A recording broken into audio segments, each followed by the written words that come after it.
Video like जरूर कर लीजिए और ऐसे वीडियो लगातार फ्री में पाने के लिए चैनल को तुरंत सब्सक्राइब कर लीजिए और बेल आइकन को जरूर टैप कर लीजिए ताकि आगे भी सारे वीडियो आपको मिलते रहे। यूट्यूब में फॉलो करते हैं तो प्लीज ये वाला फ्री टेलीग्राम चैनल जरूर ज्वाइन कर लीजिएगा। सारे नोटिफिकेशन सारे अपडेट यहीं पे आते हैं, ध्यान रखिए। यूपीएससी का 2022 का मेंस पेपर चालू हो चुका है। सबसे पहला पेपर होता है ए से यानी कि निबंध। अब निबंध में आप ये समझते हैं कि इसका कोई बंधन ही नहीं है। इसमें पूरा 360 डिग्री अप्रोच अपनानी पड़ती है, मल्टी डायमेंशनल को कवर करना पड़ता है स्टूडेंट्स जो भी एग्जाम देते हैं यूपीएससी का। इसीलिए आयोग भी जो है यूपीएससी आयोग, उसने भी अपने ऊपर कोई बंधन नहीं रखा है टॉपिक्स देने में। इस पूरे पेपर की सबसे एक अच्छी बात बस यही है कि इसमें 2 सेक्शन में 8 ऐसे हैं, लेकिन आपको लिखने सिर्फ 2 हैं। हर एक सेक्शन से एक एक चूज करना है। अगर ये 8 लिखने होते तो आप यकीन मानिए बहुत ज़्यादा मुश्किल हो जाती। एक बार आप टॉपिक पढ़ के देख सकते हैं 2020-21 में जिस तरह से पेपर आया था ऐसे का बिल्कुल उसी तरह से है। देखिए एक चीज़ ये ध्यान रखिए कि जब भी निबंध का आप पेपर लिखना चालू करें, जैसे टोटल मिला के आपके पास 3 घंटे होते हैं, तो कम से कम 10 से 15 मिनट आपको ब्रेन स्टॉर्मिंग जरूर करनी चाहिए। किस किस चीज़ों की?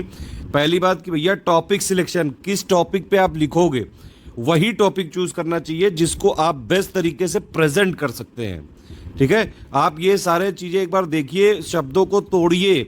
एक एक वाक्य में इतने शब्द हैं, उन शब्द की गहराई बहुत ज़्यादा है, काहे कि ये यूपीएससी का पेपर है।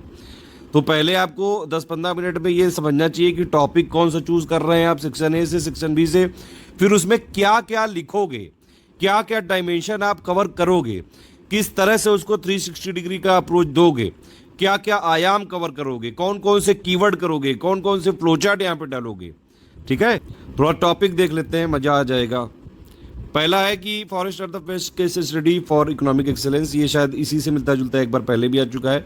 वन और ये पर्यावरण और विकास के बारे में कई बार एडिटोरियल भी आते रहते हैं। ये सेक्शन ए का मुझे लगता है यही सबसे जो है उपयुक्त टॉपिक है जहाँ पे लिखा जा सकता है अच्छी तरीके से। वैसे और भी हैं। Poets are unacknowledged legislature of the world.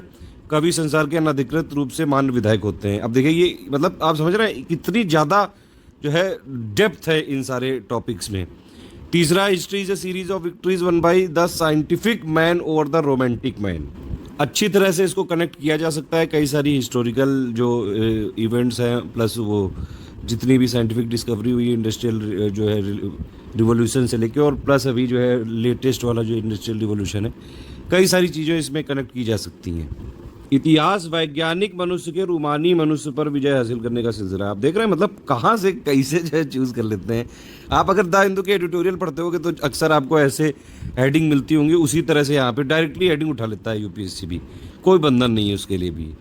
एक चौथा टॉपिक देख लीजिए आप, a ship in harbour is safe but that is not what ship is for. समझ रहे हैं, जहाज बंदरगाह के भीतर तो सुरक्षित होता है लेकिन वो इसके लिए तो होता ही नहीं है। एक बात ये भी समझ सकते हैं कि जैसे इनके पेपर होते हैं GS 1 2 3 4, तो उसमें पूरी नॉलेज तो ये चेक कर ही लेंगे, पर्सनालिटी टेस्ट इंटरव्यू में ले ही लेंगे।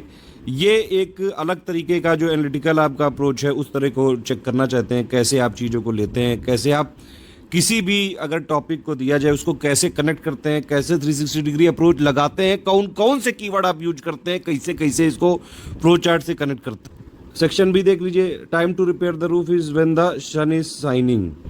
सेक्शन बी में मुझे लगता है बस यही वाला एक थोड़ा ठीक है, ज़्यादातर लोगों ने यही किया होगा कि भैया छत को मरम्मत करने का, छप्पर को मरम्मत करने का समय तभी होता है जब धूप खिली हुई हो। मतलब ये नहीं कि जब एकदम ही प्रॉब्लम आ जाए तभी टूटो, पहले से प्रिकॉशन रखो। कई चीज़ों से कनेक्ट किया जा सकता है इसको। You can not step twice in the same river. आप उसी नदी में दोबारा नहीं उतर सकते। एक ये भी एक अच्छा टॉपिक है। हर असमंजस के लिए मुस्कुराहट ही चुनिंदा साधन है। ये इस पर भी लिखा जा सकता था।